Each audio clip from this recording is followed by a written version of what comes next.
Charlie and the Chocolate Factory. Chapter 9.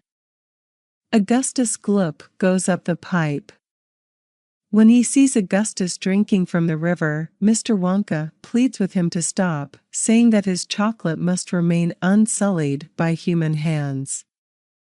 Mr. and Mrs. Gloop also try to stop Augustus, but he ignores all of them. As he leans farther out into the river, Mr. Gloop warning him not to lean so far, and Mrs. Gloop warning him not to spread his cold to millions of children, he falls in and disappears below the surface. Mrs. Gloop screams for her husband to do something. Mr. Gloop hesitates, as he is wearing his best suit, but finally begins to disrobe. But before he can even remove his jacket, Augustus is sucked under the surface again and becomes wedged in one of the great pipes. Mrs. Gloop screams for help. Mr. Gloop wonders how the pipe can contain his son. Charlie and Grandpa Joe also worry for Augustus. Finally, the pressure builds to a breaking point beneath Augustus and he shoots up the pipe like a rocket and disappears. Mrs. Gloop demands to know where her son is while Mr. Wonka attempts to keep her calm by explaining that Augustus will be just fine. Mrs. Gloop refuses to believe him, fearing that her son will end up as a marshmallow. Mr. Wonka assures her that Augustus cannot become a marshmallow. After all, the pipe leads to a fudge room. The Gloops grow indignant when they perceive that Mr. Wonka is laughing at them. Mr. Wonka is indeed laughing, but he again assures the Gloops that their son will be fine. He tells them that making Augustus into fudge would not make sense because no one would want to buy it.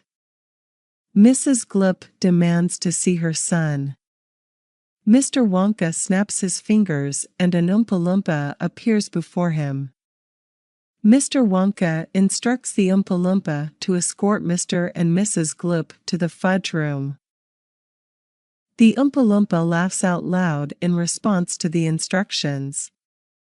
After reprimanding the Oompa Loompa, Mr. Wonka tells him to hurry and find Augustus before he falls into the boiler. Much to Mrs. Gloop's chagrin, Mr. Wonka jokes about how inedible the fudge would be. After hastily reminding Mrs. Gloop that he is only joking, he bids farewell to the Gloops as the Oompa Loompa whisks them away. As the Gloops exit, the other Oompa Loompas on the far side of the river begin dancing, beating drums, and singing a song about Augustus's greed and how they will change him for the better without harming him. Mr. Wonka reminds the remaining audience that the Oompa Loompas love to sing, but that the subjects of their songs are always nonsense and not to be believed. Charlie asks Grandpa Joe if the songs are really nonsense and Grandpa Joe says that they must be. Mr. Wonka ushers the crowd along at a brisk pace while reassuring everyone that Augustus will be fine. Suddenly a large, pink Viking-style boat appears on the river, rowed by 100 Oompa Loompas. Upon seeing the children and their parents, the Oompa Loompas burst into laughter. Violet demands to know why they are laughing, but Mr. Wonka tells her to disregard the Oompa Loompas' laughter, as they think everything is a joke. Everyone boards the boat, and the Oompa Loompas begin rowing downstream. Mr. Wonka asks Mike TV not to lick the boat and Veruca Salt tells her father that she wants a boat like Mr. Wonka's.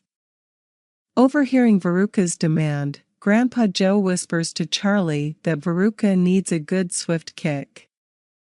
Charlie clings to his grandfather and wonders how there could be anything more astonishing than what he has already witnessed.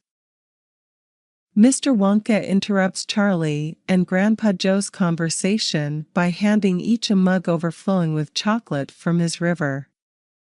He tells them both to drink and asks why they look so frail. Joe tells Mr. Wonka that there is not much to eat in their household.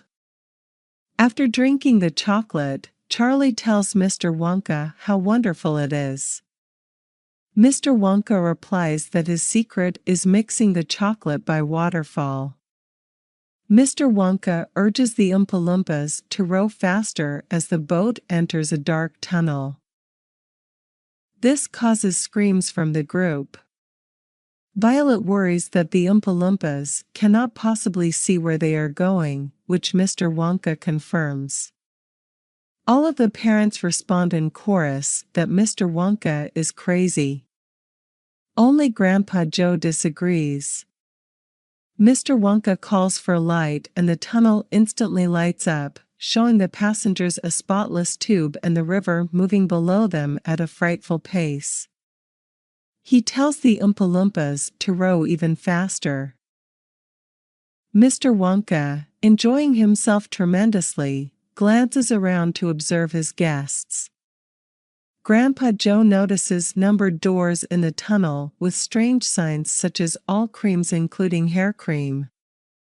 Mike TV logically asserts that Mr. Wonka does not use hair cream.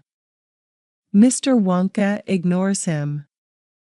Veruca and Violet ask about similarly nonsensical signs such as whips for whipping cream and beans including has-beens. Mr. Wonka explains to Violet that she is a has-been and that there is no time for arguing. He calls for the boat to halt.